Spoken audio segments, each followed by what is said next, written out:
Good afternoon and welcome to Luke's World with myself, Jerry Luke. Normally you can hear me on WHCR FM in New York, 90.3, the voice of Harlem, every Friday between the hours of 2 and 3:30. The number to call is 212-650-6903. And if you're not in the viewing area, in the listening area actually, you could hear me on WHCR.org. Today we're coming to you through the auspices of LSMFT Productions, Leo Farley, our director, and as always we come to you from the Symczak studio here in New York City. So, what's on tap for today? What's on tap for today is, I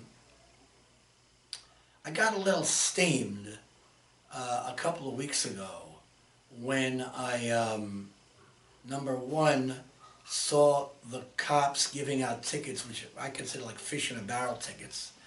And at the same time, a couple of hours later, I almost got run over by a bicyclist coming up West End Avenue, and had it not been for a jogger who was in the middle of the street, who was 9'2", who distracted me to that part of the street, I wouldn't have seen the biker coming up West End Avenue. But anyway, let's backtrack a little bit.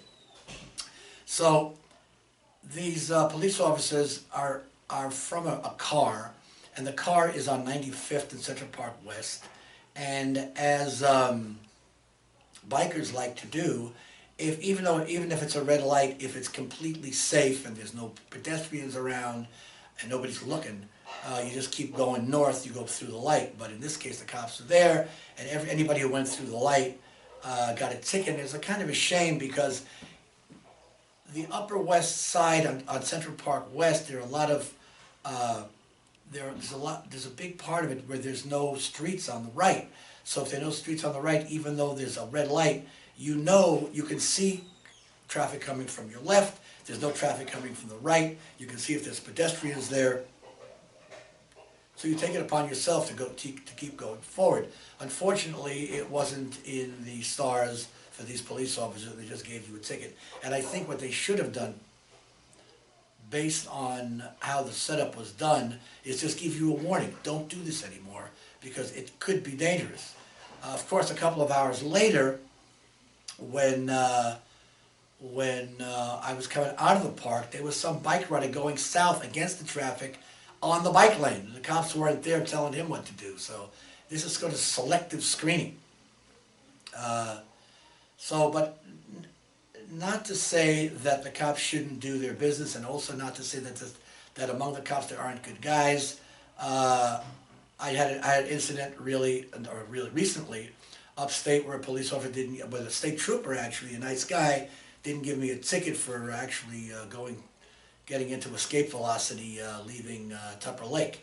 So that was kind of nice. So I really appreciated that. And also I had an incident where my bike was stolen many years ago, and it was on near Broadway around 70th Street. So I go north, and I know it's got to be there somewhere. Why I went north, I don't know. He could have the person who stole the bike could have gone south, but I'm thinking he went north, and sure enough, he did. Because about 4 or 5 blocks later, I go to this Mexican takeout place, and there's my bike. Okay, I don't know what to do. I get a cop, and I walk into the store with the cop. The cop says to me, "Listen, there's nothing I can really do, but I'll walk in there with you, so we'll see what happens." So I go into the store. I tell the guy, that bike out there, that's my bike. How'd you get my bike? And I'd like my bike back.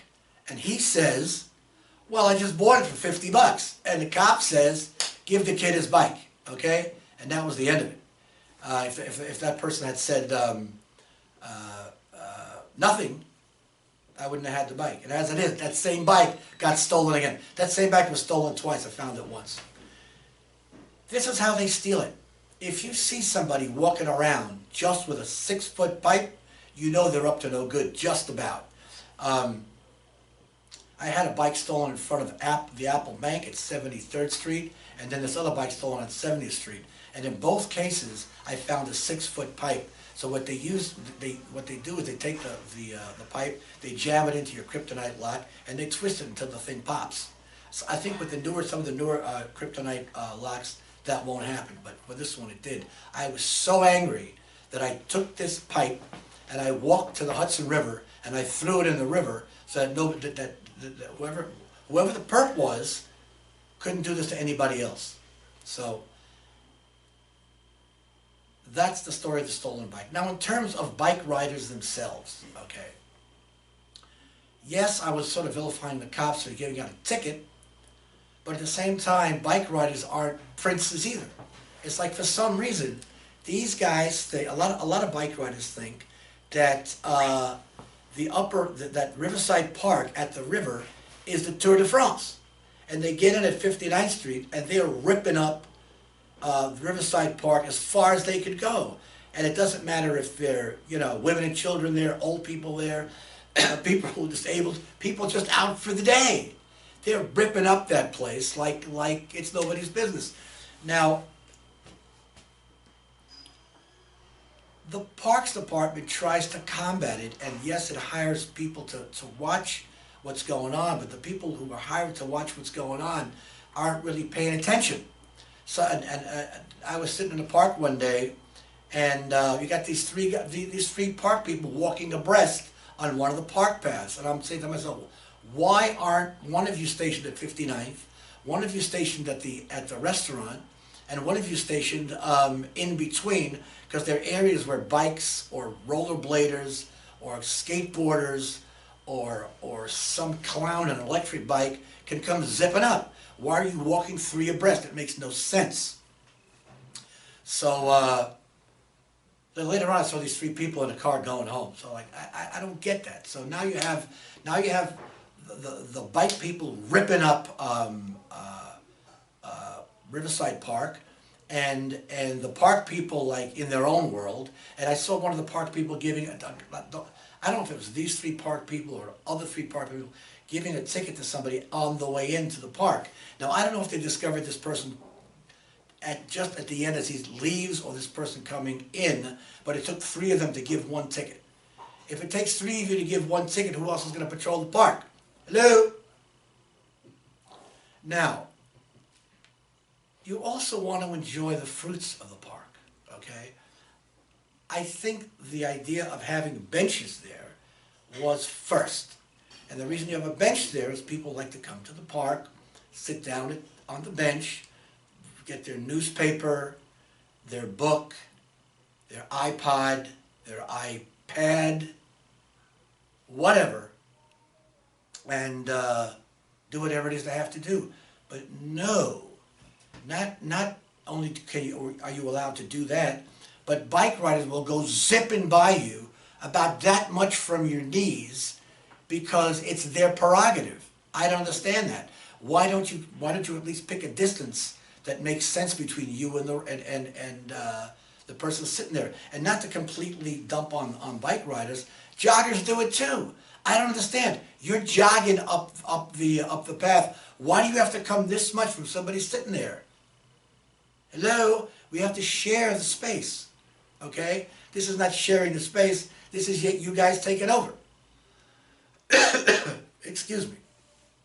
In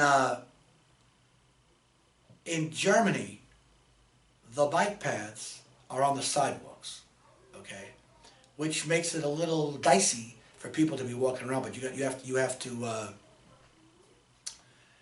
to understand that and walk accordingly.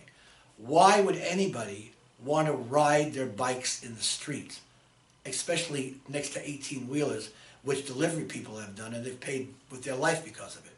Right now in the city of New York, there are paths that are divorced from the main road. So, but of course, some clown in a car will park on the bike path, and every once in a while, it's the police. So I don't understand. If you want to give out tickets for people doing something weird, don't park in the bike path, because that completely blows the fact that you're doing something good. So now that person who's in the bike path has to go around you, possibly in traffic, to get to where they're going. So that makes no sense.